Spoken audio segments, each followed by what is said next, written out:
Hey there. If you watch my colleague Tommy talk about the future of performance marketing, you'll know that creative is one of the 3 pillars you need to do performance marketing well. And if you're like every other marketer I speak to, then you're constantly trying to understand which creatives work and which don't. Well, we're like every other marketing organization. In fact, we spend a lot of our marketing budget on performance marketing, which is rare for a B2B brand, but it has been one of the keys to our fast growth and success. What I mean by that is that we put a lot of time and effort into our creatives, so we need to learn what works and what doesn't, so we can iterate and improve the output of those creatives. So, what I'm going to share with you today is the step-by-step analysis we did on a recent batch of creatives, to understand what we should do more of and what we should do less of. In an increasingly automated performance marketing landscape, I cannot stress enough the importance of creatives and how you analyze them. So stay tuned, listen in, and I promise you'll take away something, even if it's just a renewed feeling of importance for creatives. To get us started, I want you to see the 3 creatives we're talking about here. We have creative numero 1, the currency conversion GIF, trying to show people how easy it is to handle currencies in funnel. This creative really tries to dig into the problem marketers face on a daily basis with something like currencies, because it's just yet another variable making their life in Google Sheets harder than it needs to be. Creative numero 2, the Zoom call. Yes, I'm the star of this creative. It's a sort of Eddie Murphy and the Nutty Professor-esque video where I play different characters in different markets, all on a Zoom call, all making demands about currencies. Yet again, this is intended to highlight how easy funnel solves an everyday problem like currencies. Creative numero 3, multitask. Although not the star, I do play a supporting role in this short story about a marketer played by my good friend and colleague Tony. Guess Amanda will throw Tony's face in the corner now. Whose life is made easy by human embodiments of the funnel app. Whereas the first 2 play on the problem, this creative tries to highlight how the solution really makes a difference. The creative thought process. Okay, I feel like I've jumped ahead a little here. Let me first just outline a super top level view of how I think about creatives when we're ideating. I love the awareness framework to think through how I want the creative to actually function. When I'm thinking about a creative, I think about which of these stages I want to move someone to with that ad. Using the examples above, the first 2 are trying to move someone from problem aware to solution aware. So they see that we recognize the challenge with currencies and show them there's a solution to that problem. Whereas the third creative is more about moving someone from product aware to most aware, i.e. convincing them that funnel is the tool for them. Because of the way we structure campaigns to suit the algorithm, we don't split our targeting into these stages, but instead ensure we have a good mix of creatives and allow the machine to serve the right ad to the right person at the right time. The stuff we used to do manually by clicking buttons and turning knobs, Anyway, back to how to analyze these bad boys to see what's working and what's not. And strap in, because we're going into detail. As you can see, we introduced each ad one at a time to our campaigns. And then from an overall performance perspective, we saw very little impact from the currency conversion creative, but a serious bump in click-through rate from the Zoom call and the multitask creatives. But now, let's dig a little bit deeper. What you can see now are 3 tables, each one looking at a different metric. The way Facebook works is that it spends as much of your budget as it can on the creatives that it believes will lead people to taking the action you want them to take. That is, in this case, converting. Hence, Facebook started choosing the multitask ad as the best performer, resulting in tons of impressions and also link clicks. Granted, these are absolute numbers, so more spent obviously leads to more impressions, which obviously leads to more link clicks, but that's kind of the idea of spending more on the creatives it deems to be the winners. Okay, so we know Facebook started choosing a winner, so let's dive deeper into that data to understand what about these videos were good and help Facebook to its conclusions. Here we have 3 metrics from Facebook: thumbs up rate, hold rate, and click-through rate. If you're not familiar with thumb stop rate, go ahead and watch my video on that, but essentially it's a metric that evaluates how good your hook is.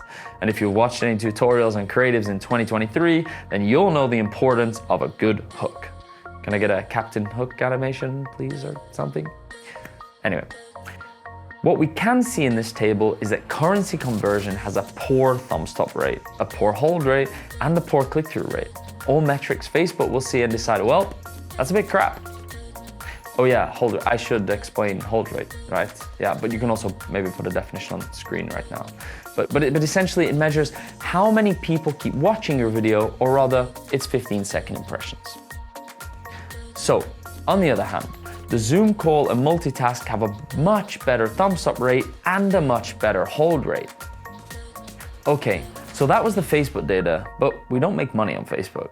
We make money when someone books a meeting, and that meeting turns into a sales qualified lead, or what is commonly referred to as an SQL, and that SQL turns into a new customer.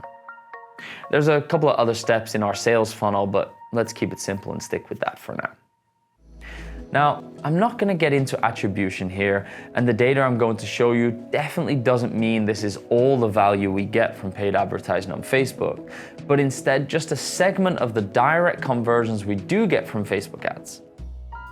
What you can see in this table is the number of meetings booked by each ad, the CPA for those meetings, and a conversion rate from meeting booked to SQL.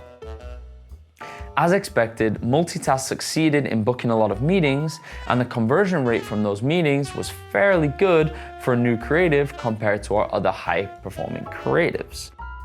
But it could be higher. So then why did Facebook favor Multitask? Well, we optimize heavily for people to go to our website and book a meeting, and then Multitask has a better click-through rate, getting more people to our website and more people achieving our conversion goal of booking a meeting, thus leading Facebook to decide to favor the Multitask creative. But then what do we actually do with this information, right? I'll say it again, data doesn't make decisions for you, it just gives you more information with which to make your decisions. Our key takeaways from this data are the following. I can't do Spanish again, it's just weird. Swedish maybe? We are a Swedish company after all, I suppose. Number 8, the currency conversion creative needed a better hook. We just didn't try hard enough to create a good thumb stopper to feature before we showed the product. Number 4, number 4, number 4, number 4, number 4. I'm gonna get roasted for my Swedish accent, aren't I? The Zoom call was clearly an interesting creative concept to people, but we got a little too excited with the concept, making it too difficult to quickly understand what was actually going on.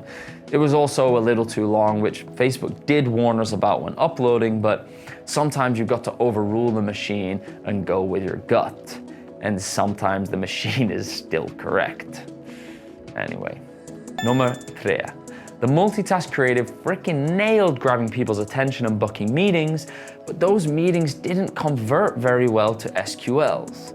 As a marketer, I could make an assumption here and iterate based on that assumption.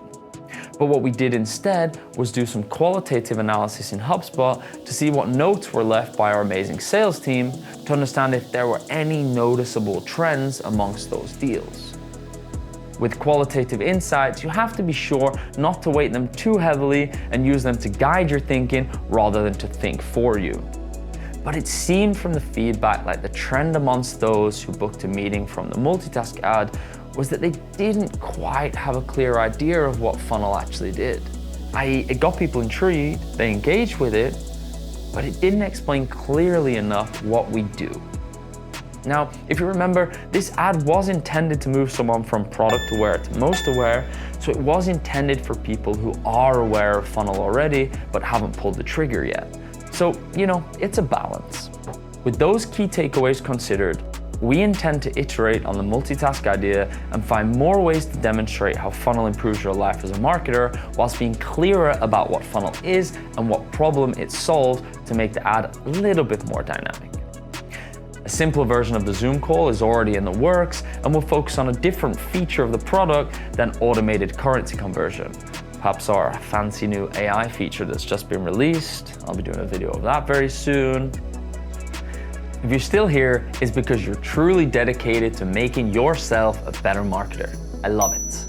So I'm gonna share what the workflow looked like to create this data. You guessed it, we use Funnel. You see, Funnel is where we have all of our marketing data in one place, including our CRM data. So in this case, we had data from Facebook and data from HubSpot in Funnel. Then we just sent a one-off export to Google Sheets to do some quick analysis. Of course, some of this analysis only uses Facebook data, but the second part required Facebook data and HubSpot data to see meetings booked and conversion rate to SQLs.